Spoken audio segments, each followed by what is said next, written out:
Welcome to the Creative Play and Podcast Network. Join us as we share our favorite RPGs, one-shot games, tabletop games, reviews, and convention panels. Sit back and enjoy the show.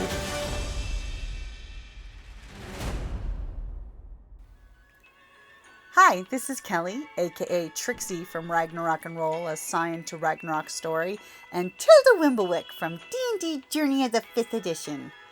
First off, I would just like to say thank you to everyone for listening to our varied adventures, as well as for rating us on iTunes and rpgpodcast.com. If you haven't rated us yet, we would greatly appreciate it if you could. And if you're looking for more ways to support our efforts, we are now on Patreon, a great site where you can help us continue making more podcasts, as well as some special surprises for our patrons. If you can, please look us up at www.patreon.com/cppn. Every little bit helps. And again, thank you for listening. Oh, I guess I gotta introduce myself. This is why we run late all the time, because, oh yeah, that's me. Hello, welcome to this panel. We are Dungeons and Dad Jokes. We run a live stream game every Tuesday night. It is on YouTube. We are in our second campaign.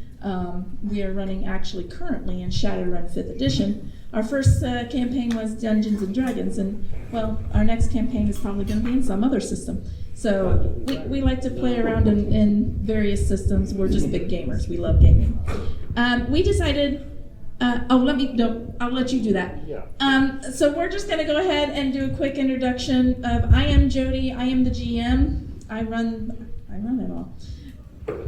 So I am Charles, or Chuck, or Junior, because I'm not the only one with this name in our group.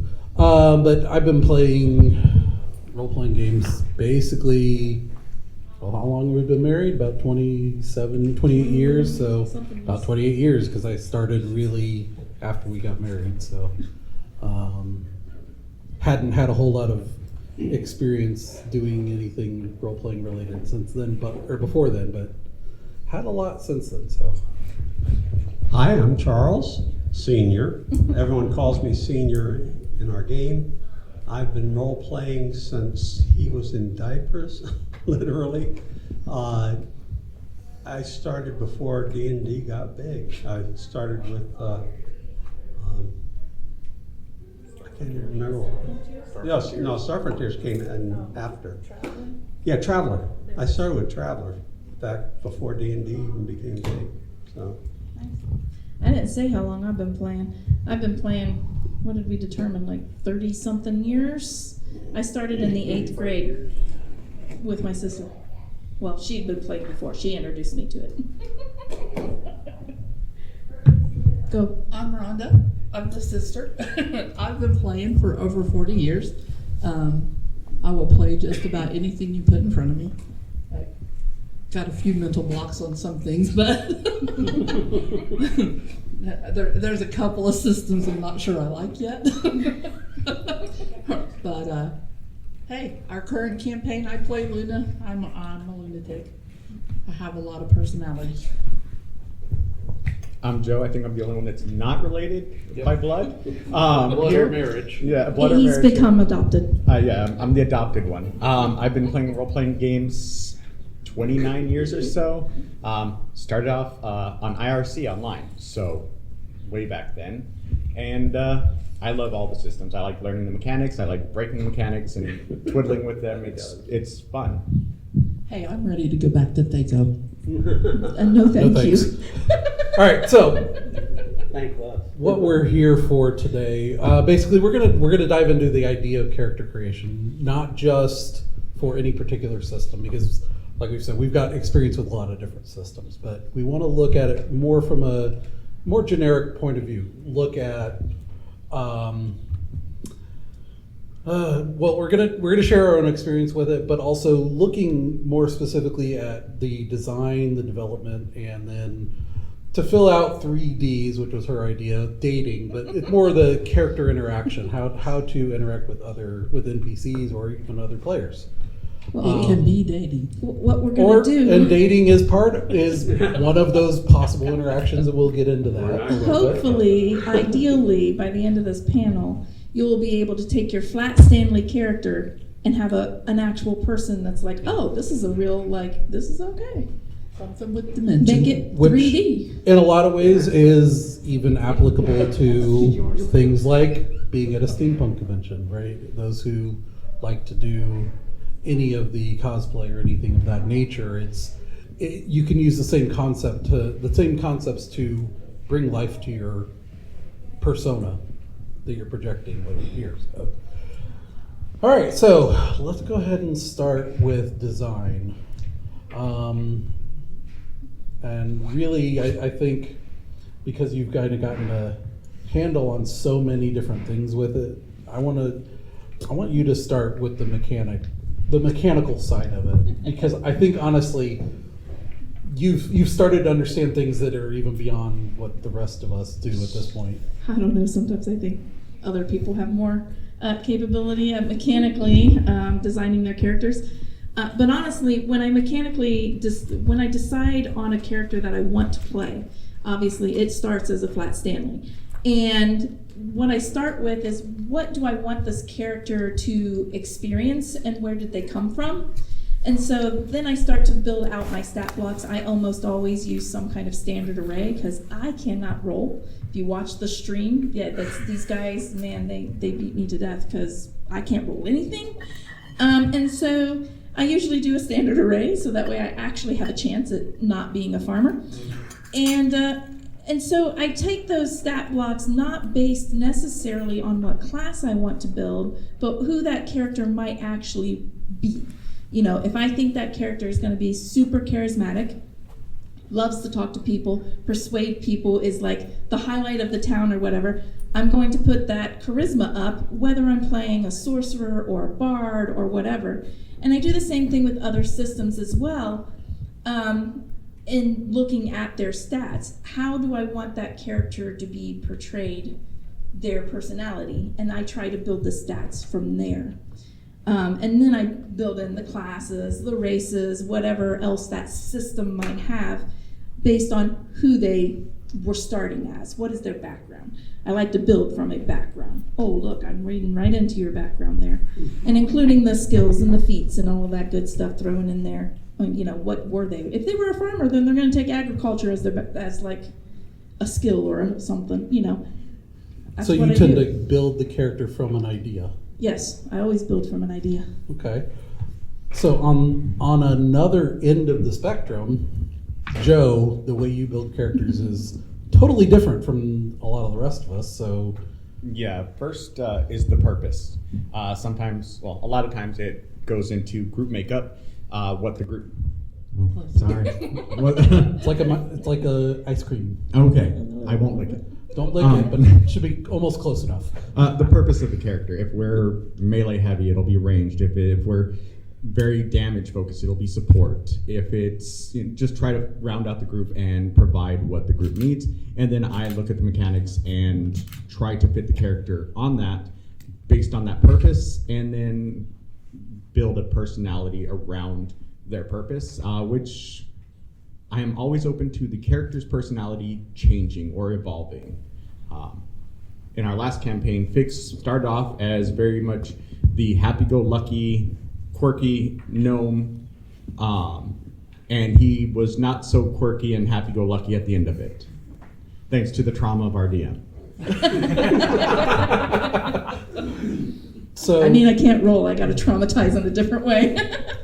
Jodie mentioned about background, because a lot of times background is very important. It kind of talks about where the character came from, and can inform where it's going to. But Rhonda, you're very good with creating interesting backgrounds. Yeah, when I roll a character or I'm creating a character, a lot of times I will start with the basic idea of what I kind of want to play, and then I write a backstory. And I build my character straight from the backstory, because then it's tangible to me. And I'll build it out there, and I don't fill in every little detail so that we have room to move. This campaign, I started out just going to be a basic, I'm going to be an assassin. You can hire me, I'll kill people, I'm all about the job, and that's what I do. And we started playing, and some things kept showing up, and I'm like, I think my character has a split personality. And so we started building it, and now my character has a split personality because it fit. By design. And I don't even know everything about my character right now. I have a lot of, I have an evil sister.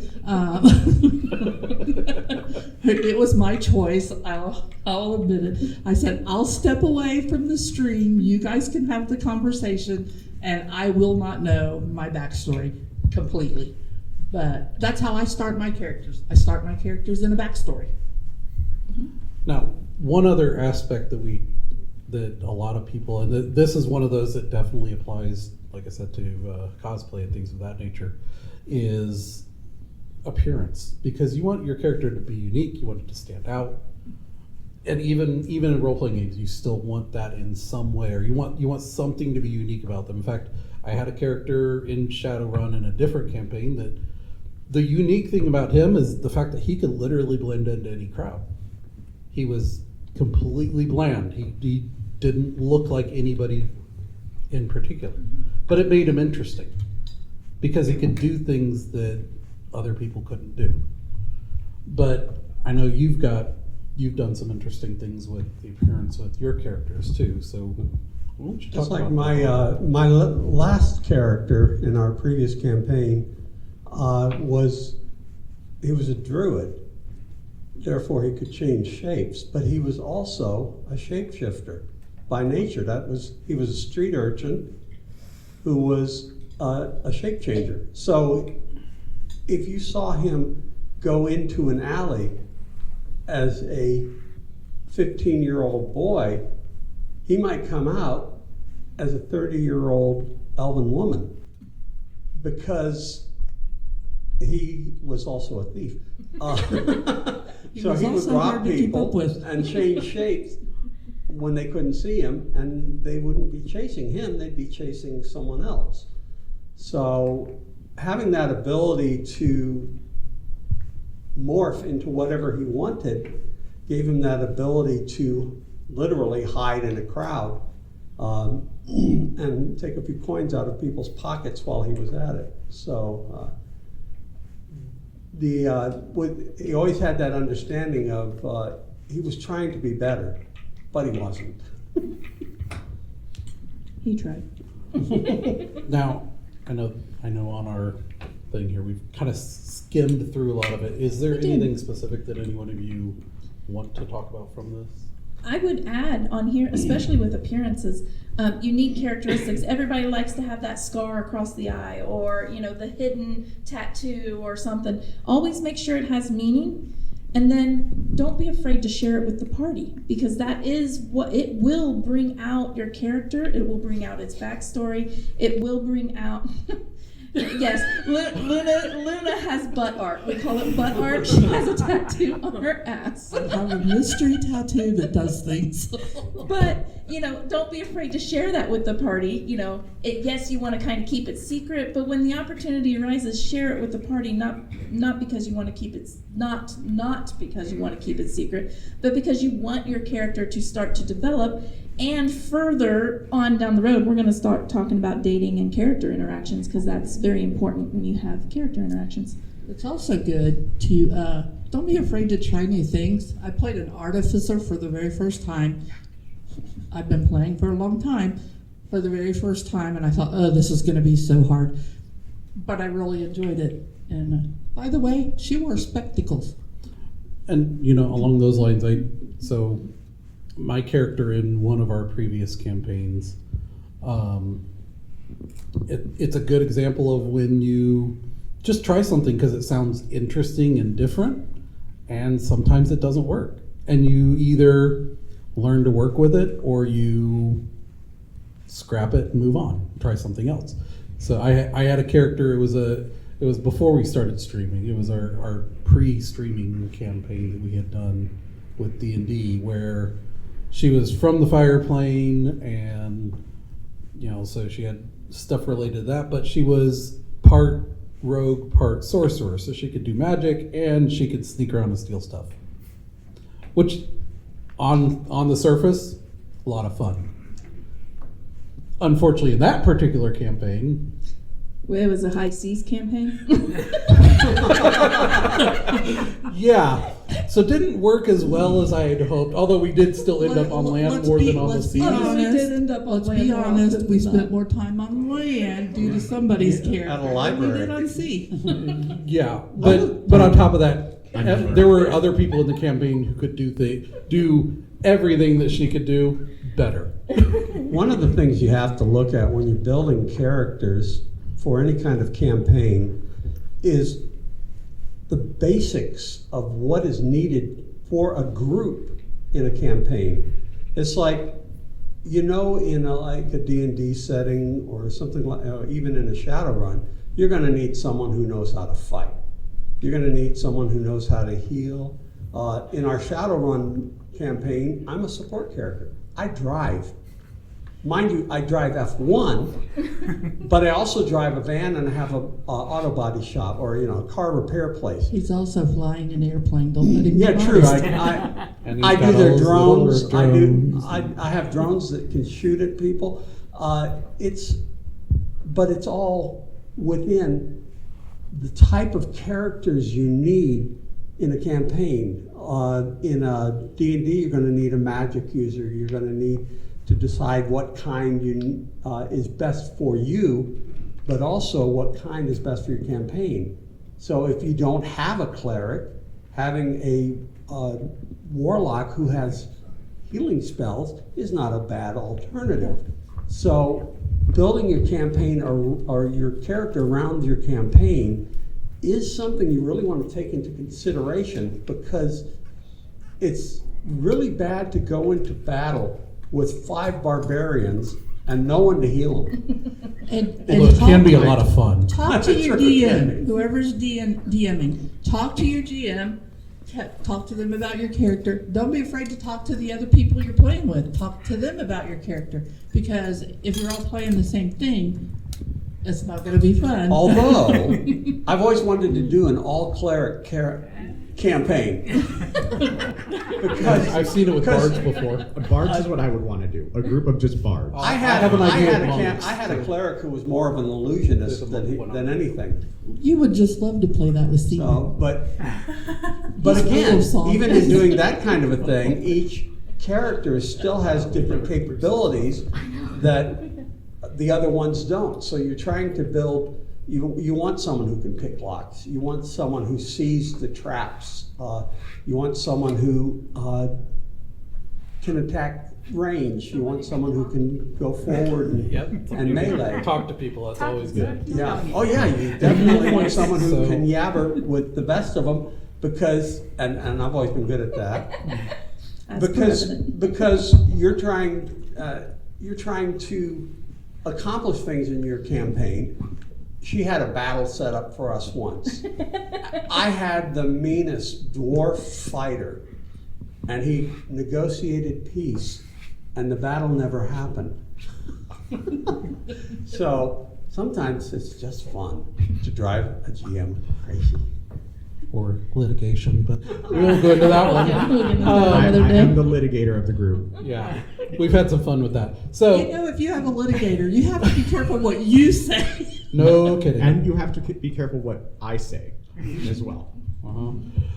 So one other thing that always comes up with characters, and this is more of a, once you get going, is all about development. How do you develop the character as it goes? How does it change?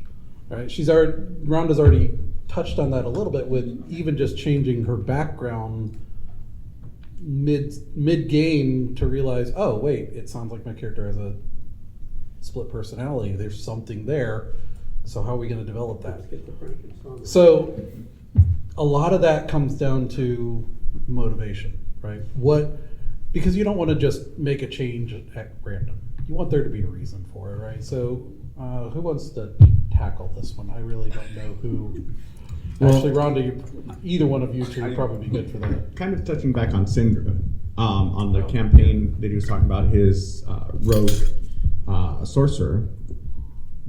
My character Browning started off as just a hand crossbow fighter, and later on in the campaign adapted and started learning from Sindra from they've been spending all this time together, so it made sense. Hey, he's going to pick up things from her and is going to dive more into that. And I enjoyed it. It also gave my character more depth, and he went on to start an empire of spies. Among other things. Oh, and he's now Admiral Browning, isn't he? Yes. Yes, he's Admiral Admiral Browning. He has a fleet of ships. But when it comes to developing and changing the background, when you do, I think you either need to bring it in subtly, or it has to be something Makes sense. that makes sense. Yes, and it made sense for my character. Like I said, we've been playing, and I'm a street samurai. I kill people. That's what I do. But every time I kill people, I cry. Or I stop her from killing them. Or he stops me. And so there was something that was developing there. And I was like, okay, well, why do I do this? And I decided that there was something else inside of me that made me go ahead and kill because I didn't like to kill. Luna does not like to kill, or she didn't used to like to kill. But she was an assassin, and it was like, why? And we started talking about it, and I said, it makes sense that maybe she might have another personality inside her. And we started developing that, and looking at everything I had written for my backstory, looking at, because I don't write it, I write it with holes in it for a purpose, because that way she can play on it. And looking at that, looking at the things that I did and had, we got to look, and I was like, developing my character, I was like, I hate to spend money. I hate to go shopping. That's just not my thing. I had all of this money I had to get rid of. And so my son helped me go through and spend my money and do what I needed to do, because this is the first time I've ever played Shadowrun. And I had 2 houses, and I had 2 motorcycles, and I had 2 sets of weapons, I had 2 arsenals, I even had 2 sets of sheets, 2 sets of horse collars, I had 2 of everything. And I said, this makes sense. And then, before we even got it developed, Joe and I do private role play because Off stream, because we're developing our character's relationship. And I went to Which we'll get to him, and things happened with him, and I'm like, oh my gosh, Jodie, look at this, look at this, look at this. I said, my character, there's 2 of me. I'm like a double. And that's when we started developing that. I took that and ran. She ran. And I said, well, people don't have split personalities without reason, and we just worked it and just let it flow naturally. But you got to be willing to do it. And a lot of that happens during gameplay, so that all this becomes natural to the characters, and it also becomes information for our audience, since we have a live audience sometimes. And it takes on more meaning. Frequently, I have conversations with myself. But then the way we take care of that on stream is that when I'm having a conversation with myself, then the GM, Jodie, takes on the role of the other part of me, Talia, and that way we can actually have back and forth conversation for the stream. But they have to pretend like they only hear one side. And I'm going to jump in on here, unless you want to say something else, but I'm going to jump in on here. When you're developing your character over time, when you start your character in your design mode, this is what my character is going to be, this is where it's going to go. But as you role play, things change. Things get thrown in there and all kinds of stuff.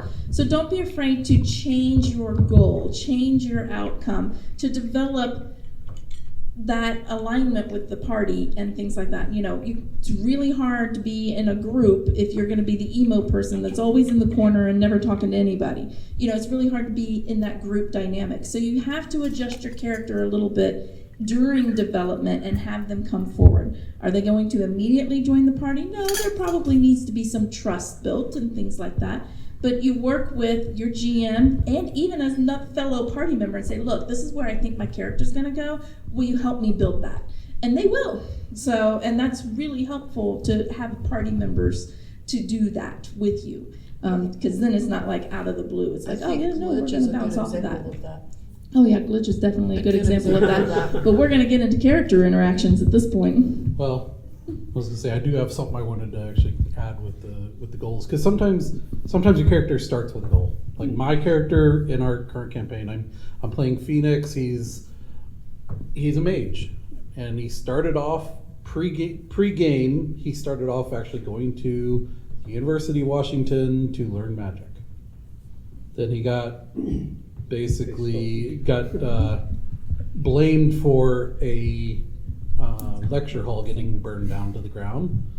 Only person who believed it wasn't him was the professor, his mentor, and that's because the only reason the mentor even believed it was because the color of purple was wrong for the flames.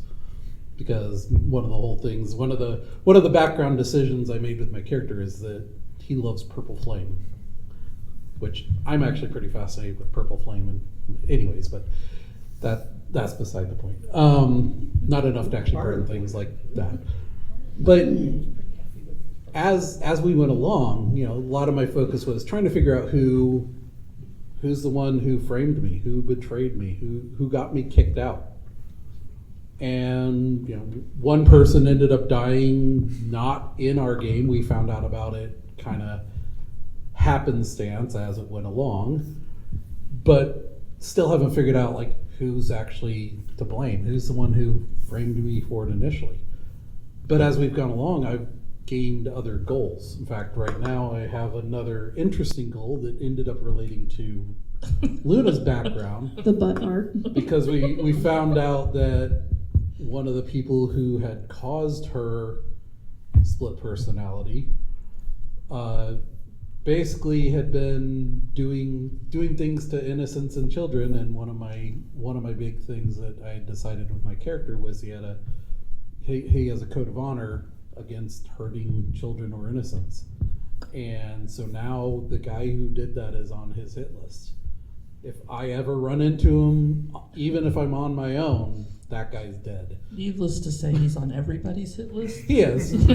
But I've even, because of developing that goal, developing that part of my character, I've decided that the way I am, well, I can sneak off and do things sometimes, and so I've even gone and done some investigation on my own to see what other things I can find out without telling anybody that I'm doing it, which can be dangerous sometimes. Although, found ways to make it safer. But that's a big part of it, is finding things that can keep your character's motivation going, or new things that can happen. I was gonna say, you were mentioning something about glitch. Yeah, so. I figured that would fall into the dating Oh, area. okay. We can talk more about That was that. the transfer. So one other big part of it is when you do make changes to the character, or did you want to talk? No, I was gonna say I'm gonna start this dating thing. No. Well, I want to. Oh, okay. So when you do make changes to the character, with certain systems, it's more evident than others. Shadowrun, because of the way it runs, it kind of fluctuates how you can improve your character, right? The equivalent would be leveling in other systems, but when you are leveling in something like D&D, well, how do you make that work where it keeps everything kind of even and keep it fluid? Keep it fluid. If your character is going through your campaign, whatever system you're in, if you start to develop interest in an area that doesn't quite align with where you originally started, then maybe consider your next level or your next skill or your next feat or whatever you might get be in the new interest. Whether, I know we all want to play that level 20 whatever in D&D or whatever, but if you're a level 15 druid, but suddenly you're taking a very strong interest in picking locks and sneaking around and getting into a little B&E going on there, maybe you should just go ahead and take that level in rogue. And sorry, you're not going to hit that level 20 in druid, but it will make your character more 3D. As one of my characters, I took a level rogue simply because of my backstory, because my father was a rogue. He was part of the Thieves Guild, and I grew up with my father. I was a sorceress, but I took one level of rogue to make that make sense, that why I know what I know. Yeah, and you had mentioned about Browning earlier, even you could even. Yeah, he was going to be a straight fighter, and then just learning from Syndra, interacting with Syndra, it made sense to go that way. And kind of taking a step back, you had mentioned with Syndra that with her, other people in the party could do things as good or better than her. I think one thing as a player to keep in mind in those, and I learned this with Syndra and with your character, is even if you can take a step back. You don't have to always be the one to do it, even if you're the best one to do it, and give other characters a chance to be highlighted. You could be Syndra taking up the slack because Hadriana is wild magic and she just makes grass grow. The way I did the character background played into my druid. Because he was a street urchin and had spent all that time, I made sure when I was putting his characteristics in that his dexterity was extremely high. That it was more important than his wisdom to begin with, because he had the ability to pick pockets. He had the ability to pick locks, to see things. His perception was extremely high because of his wisdom, but it got higher as we went along. But I used his background to create that thief mode versus ever taking a level in thief. He made it to 20th level druid. Nobody could understand how a thief could polymorph into an elemental. He played his street urchin so well. No, he's a druid, guys. Even though his own party, he's like, no, dude, I'm a druid. I wasn't a thief. Yeah, and actually, you were mentioning with Syndra, one of the other things with that is once I started to realize, okay, I'm not the best at most things, but there are things that I can do that maybe other people can't do because of the type of character I'm playing. So I tried to focus more. Like, I didn't really focus on combat stuff at some point. At one point, I stopped really worrying about combat because I knew combat wasn't going to be an issue because he could shoot like 5,000 bolts at every turn or something ridiculous and do 10,000 damage. Yeah, just do turn. 5,000 points of damage every turn. Somehow he could almost one-shot a dragon with a hand crossbow. I don't know how that worked. Blame the DM. Okay, I do take fault for that. Like, Yeah, like a lot of 100% blame the DM. But I got to where I was focusing her more on the social side of things, which we do when we play. We actually have a lot more social interaction than we do combat. In fact, when we're playing D&D, sometimes we will go a month and a half between sessions where we actually have a combat. I figured when the that way with Shadowrun too. when the Yeah. players start saying, "Hey, when's our next combat?" I know I've gone long enough. My characters always Makes it My interesting characters just always currently. have a relationship of some kind, usually a love interest or something that makes my character vulnerable. Because vulnerability is a part of life, and that's what makes your characters three-dimensional. Build flaws. Build flaws. So, and speaking of that, because I know you guys are itching to get into the third part of this, with dating. So this is where things actually can get very interesting because you can have interactions not just between yourselves, but sometimes you build important NPCs. Sometimes that can even get to the point where you find an NPC that one of you, not going to say who, takes an interest in, and suddenly that NPC who the GM was just making as something throwaway character that you're running into suddenly becomes an important part of the campaign. They're not the only And ones. wasn't I that know, another but character's mother? I'm thinking of one specific, specifically the Blink Cat. Oh, the Blink Cat. Everybody liked the Talking about, Blink Cat, yeah. No, I was thinking the that was Blink awesome. Cat. So Not Ida. Jodie introduced a Blink Cat, which is, the idea is just like a blink dog, but instead it's a cat, where it can disappear and suddenly reappear elsewhere. But in this case, it also had an intelligence level where it could speak telepathically, and it appeared as though it was just the pet or companion of a wizard. Oh, so But much then more. Joe took an interest. Fix took a heavy interest in this cat, and It was a blink Jodie cat. rolled with it. Like, dude, it's a blink cat. Yes, Where are you gonna find one? as a game master, and if any of you are game masters, do take that opportunity when they do start to invest in an NPC, start to develop that NPC into something more, because it does keep your players wanting to come back and reinvestigate and ask questions, and it becomes part of the whole plot and scheme. Didn't that bling cat turn out to be one of the 3 fates? No, that was that was your Oh, that enchantress. was the other. Yeah, that was, that No, was basically the turned other. out to be one of the gods. No, the blink cat ended up being the unaging one. Unaging one. Grand Fae, right? Yeah, Oh, it was that's what a it it was was, a yeah. great fae. Yeah, a great fae, I can't remember what they're called. But yeah, she was a fae, and she was not in the Feywild. So But yes, it was. one thing obviously we're very good at is we talk to NPCs, but one thing that kind of drives her nuts is we always want to know their names. It's really bad. In our last campaign, Jennifer became a title, not a name. Yeah, I'm sorry, mate. there were the That was Jennifers, everybody's name. It was and it Jennifer. happens. Well, we also had our Hey Boy in the yeah, ship you had the Hey in Boy. the high Hey seas boy, campaign. yeah. But talk let him one of clean you up talk all those about corners. how, when we are dealing with NPCs and some of the stuff around that. And dating doesn't have to be dating. Yeah, No, Like I dating said, is it's more character interaction. it's interaction. more like character interaction. Dating was just a fun bee.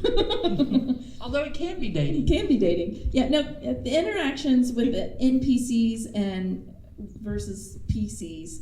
Of course, I put on several hats. I have been boyfriends, girlfriends, best friends. She's been my boyfriend. I have been intriguing acquaintances. I have been gods. I have been fates.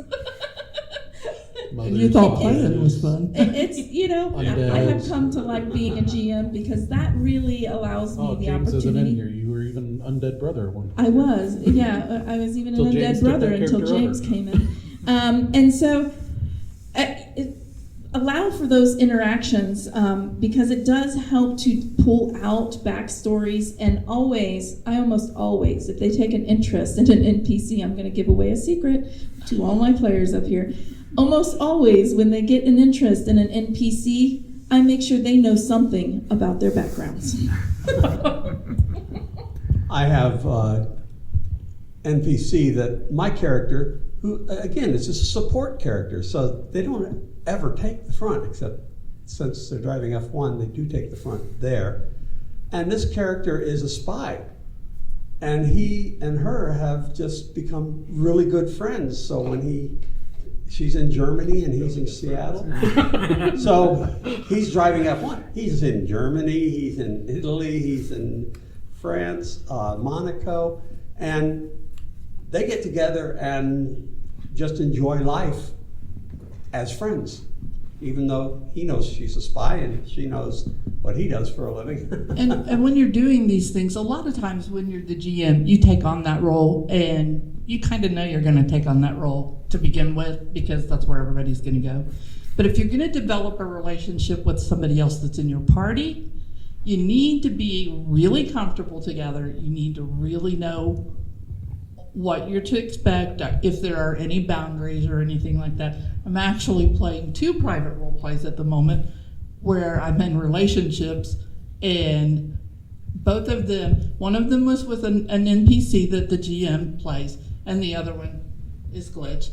And you have to make sure that they're comfortable. I don't think that Chuck wants to play a romantic relationship with his sister-in-law. I'm not going to go there. I'm just not going to go there. He will Sorry. with his wife. You're the only one. I mean, we're actually working on that. Oh, what? Would you, never mind. No, Chuck, Oh, yeah. It can be a slow build. Her name is on that list too. Yes, Oh, her I name's know. on that list. Yeah, so as a GM, because they wanted to develop this relationship and they wanted to explore it more off stream and often include things that probably shouldn't be on stream, we had a chat. We made sure that everybody was comfortable with where they were going, where are the boundaries, where are the lines, and I am also involved in that so that I can watch the role play. And if I run across something that's like, okay, maybe not, we probably should pull a curtain here or whatever. Guys, cut it out. I will. I'll say, guys, cut it out. But there is a level of trust that has to be there in order to do stuff like that. Whether it be at the table, private role play, on stream, there has to be a level of trust between the GM, the player, and any other players that might be involved. We've been playing together for a long time, and this is the first time Very that long we've time. ever done this. So, and we've been playing together for a long time. Yeah, usually Joe's characters go for NPCs. NPCs. Sometimes more than one of them. Although I had a character Sometimes when more he than played one. the captain who went for his sister. Brownie. So Yes. Brian only went after the what? Well, one at a time. Okay. I mean, okay. no. Glitch was started out. He was going to be the womanizer, so that whole That's thing true. would have been Glitch. Again, character development. He started out as a womanizer. Now he has one woman. Well, with multiple personalities. Sorry, Wynn. That's where Lysander went. Womanizer. Satisfy all of his urges. So, outside of just the dating side of things, there's also, like we've talked about with some of the other character interaction, like some of it is doing some very basic stuff. Like one thing we do with one of our recurring NPCs is when we meet her, we usually meet her at a particular tea house. Yeah, sometimes it's doing things like that. University. Yeah, Some of university. Some of us are friendly with her, and some of us don't trust her. Yeah, and that's another thing that can be fun. Is sometimes you get a character that, for whatever reason, one PC trusts them, another one doesn't, and trying to work out that, like we're trying to work out that between our characters is, okay, I trust her, why don't you? Yeah. Because Her she name's smells on like the a list. Drake. Her name's on the list. She is one. That's fine. We have some animosity to work out here. In fact, that's Not part her of the fault. fun She's of part it. dragon. That animosity leads to forces you to play the character within your group and without it, and gives you much more range. And I think it makes it a whole lot more enjoyable because at the end of the day you're still friends. Remember, you don't have to play with your friends. You make friends with the people you play with. Yeah. Sometimes that's better.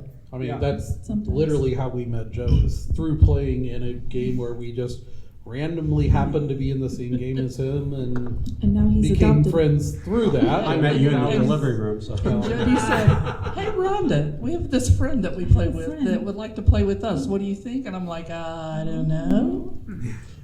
It was actually Senior that was like in the game with Rob. Senior's like, Yeah. hey, we run a game on Tuesdays. Why don't you join us? And Yeah, because it was toward the end of when that was yeah, falling that apart. was falling- yeah. Well, in No, the either schedules. way.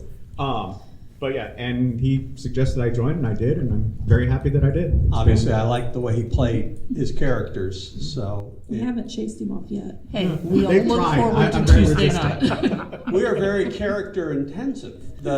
We take on our characters, and some people, when they walk away from the table, they leave their character where it was.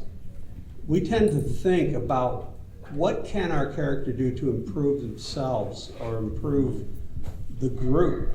So the character takes on that life, and we take on being that character. It can get a little dangerous when you get to certain levels, but Of course, part of that is Talk to her something all week that long.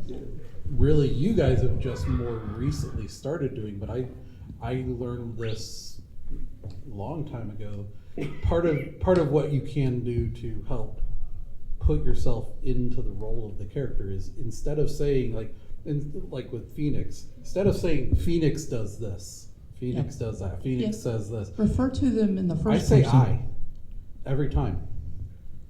Because for that 3-hour time period, that's who I am. I'm Phoenix. And I refer to Glitch a lot of times on stream. I call him G a lot because I decided in our private roleplay that was going to be his name for me. But last week, I don't know, I called you Babe 3 times. Oh, I didn't even notice. See, again, it's just I so said, real. thanks, Babe. Thanks, babe. I got good vision now. I do want to link to that. So we're giving you a lot of things that we do. So how can you do it? What you can do when you're playing and it's not your backstory. You're not working on your backstory. You're not, this person's taking center stage or whatever. What you can do is insert your character. Insert your character. Obviously, don't take over the spotlight, but insert your character in a way to help the one whose backstory is going, to help the one who's in the seat. The best example that I have for that is we were in a Shadowrun campaign, Joe and I, and Chuck was with us. And he had a character that had a backstory where we had to go to Japan, we had to go to a monastery, he had to take care of some things, and he was training, and it was very focused on his character, and I was like, you know what? We're just sitting here doing nothing. You know what I'm going to do? I'm going to start making sure that he has food when he gets done with training. I'm going to make sure that he has a bed to sleep in. I'm going to make sure that, and I started inserting myself into that story a little bit. And that's the best way that you can do to fill out your character in a way that's not like, hey, look at me, I'm in the spotlight. Just be that support and go, you know what, I'm going to do this. Oh, I'm going to do this. It would be within my character to do this. And so I suggest that you try things like that. Yeah, And get a better DM than we got. A big part of that is just keeping in mind that when your character's not in the spotlight, it doesn't mean that they go dormant and nothing's happening. There's still things that are happening, but sometimes it just means that you can be doing something to support their scene. Major, and all we were doing was just sitting there. Support characters. Have fun. And I just said, hey, you want to go get some tea? Hey, you want to go do some surveillance? We went to the tea shop and had Then we got in trouble because we were texting or we were messaging one another because I was trying to convince him that he should try to make my tattoo go off. No, I wasn't that was going to do last week's that. campaign. Of course, then you set it off accidentally. I didn't set it off. Some people think Oh. that unless you've got your main character syndrome that's going. that is Glitch's fault. It's always my fault. At least he owns He's it. the main character. I like playing support characters because in Relationship life, over here, it's going to that's always me. be your fault.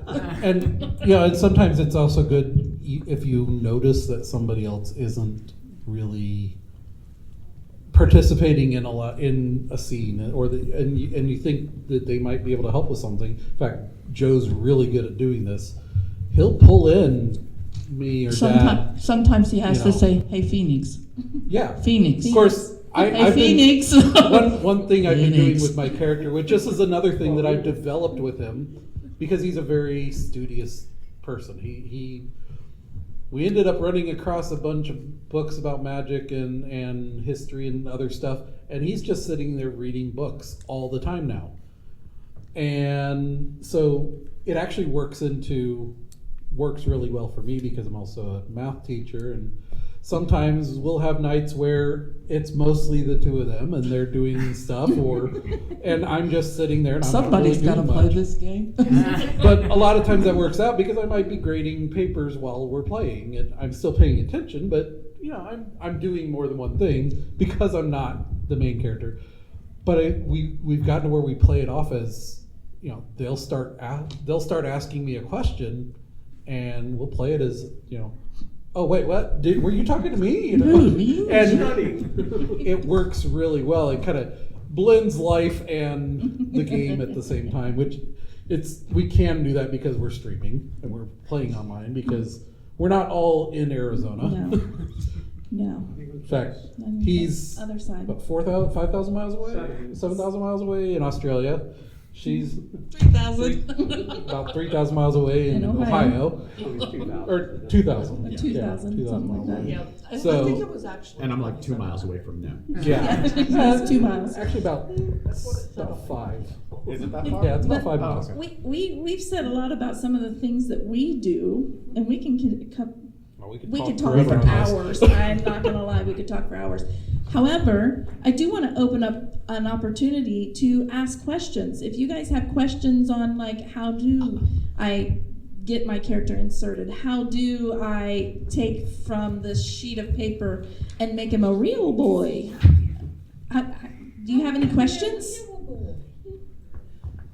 Come on, you gotta have a question somewhere. We know you have a question because it's on your face.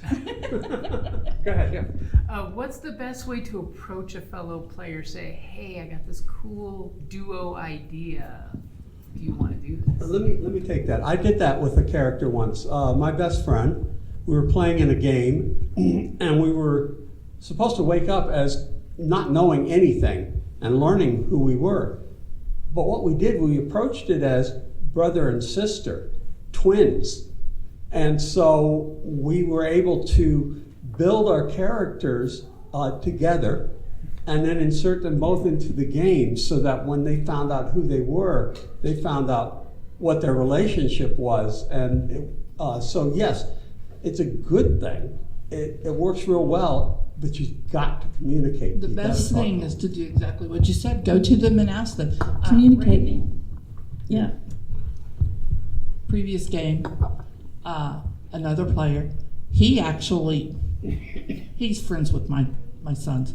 He actually came to me and he said, hey, my character's doing all this stuff in this area and think you could build a permanent teleportation circle and be my comrade. And so we went into business together. And I did all the teleportation circles, and when it was getting towards the end of the campaign, it was like, okay, where are we? What are our characters going to do? Well, my character had a huge house next to the ocean, and he had it built for me because I helped him out so much, and I was part of his company. But it started out with him coming to me and saying, hey, I want to do this. Jodie's helping me do this, but I need to be able to get there more frequently. And I was a sorcerer, and so he asked me if I could build a teleportation circle. That's where it started. And we developed a friendship. Yeah. Yeah. Oh, go ahead. I was just going to say, one of the benefits that we have is we've been playing together for a while, and we're fairly close as a group, and I consider them all friends, and we can go to each other and ask and not worry about whether or not they're going to be upset, if they're going to say no. I think if you're talking to somebody that you don't know as well, if it's a new group, it is definitely going to be more difficult, and just be open to the fact that they might say no, but it's not against you. Or More sometimes often they they'll might say have an yes. Or they idea might to modify it. Yeah, Any they'll question usually you don't they'll- answer or ask, any question you don't ask, Never gets answered. It's answered. So yeah, communication is key. Yep. It just like the number one thing for real life relationships is to communicate. It's also true for your fake characters. You need to communicate. They will This is in never real know life? what they can do to help support you as a character if you never let them know. So you just open it up. Say, hey, this is what I'd like to do with my character. I'd like to bring you along. Do you think you can help me out with that? so does that answer your Yeah, question? exactly. Yeah. And Or if any other things questions? get skewed, just talk to one another. Yeah. That's what we do. Anybody else have any other questions? They can be Yeah. stupid, Yeah. we like those. So briefly, as we were talking about the relationships with NPCs, you touched on how you have an NPC that the players will meet at a specific tea house. Yeah. I feel like I have kind of the opposite problem. Okay. Where all of my NPCs have bolted to the floor syndrome. Oh. Where the first place that they meet the NPCs, The they only will place. always go back to that location if they need to find that NPC. And frequently that can be a thing. Sometimes that's okay if they say they own a business. Well, in a fantasy world especially, They you live wouldn't at their expect business. to see them really anywhere else. They're not going to take a vacation. They're going to be at their place of business or wherever it is that they might be. But if you have a character like we did have characters in our D&D campaign that we would run into all the time, and sometimes we ran into them in the oddest places. Weirdest of places. Yeah, I can Especially answer this. me, who always has some sort of a relationship. I could never find him anywhere. Are you GMing the campaign? Yeah, this was one I was. Okay.